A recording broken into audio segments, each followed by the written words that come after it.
पाहताय JB TV news. बातमीत सत्यता हीच आमची ओळख।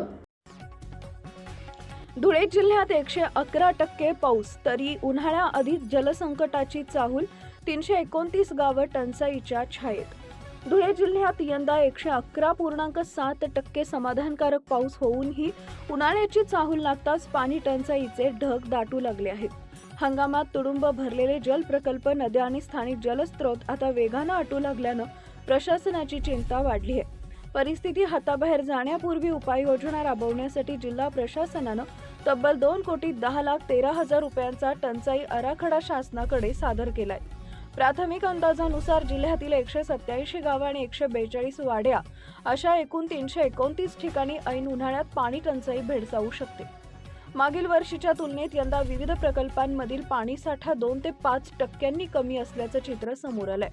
डिसेंबर अखेरपासूनच आणि जानेवारीच्या सुरुवातीलाच अनेक प्रमुख नद्या कोरड्या पडू लागल्यानं ही बाब अधिकच गंभीर बनली आहे। दरम्यान संभाव्य टंचाई लक्षात घेऊन प्रशासनानं विहिरी अधिग्रहित करण्याची प्रक्रिया वेगानं सुरू केली आहे। आवश्यक त्या ठिकाणी टँकरनं पाणी पुरवठा, नवीन जलस्रोतांचा शोध तसेच उपलब्ध साठ्याचे काटेकोर नियोजन यावर भर दिलं जाणार असल्याची माहिती सूत्रांनी दिली आहे। नागरिकांना पाण्याचा वापर जपून करण्याचं आवाहनही करण्यात येत आहे। एकीकडे भरघोस पाऊस तर दुसरीकडे उन्हाळ्याआधीचा आटणारे जलस्रोत, या विरोधाभासी परिस्थितीमुळे यंदाचा उन्हाळा प्रशासनासाठी मोठं आव्हान ठरणार आहे। योग्य वेळी प्रभावी उपाययोजना राबवल्या तरच संभाव्य टंचाईची तीव्रता कमी होऊ शकते। या अनुषंगानं नागरिकांनी देखील पाणी काटकसरीनं वापरणं अत्यंत गरजेचं आहे।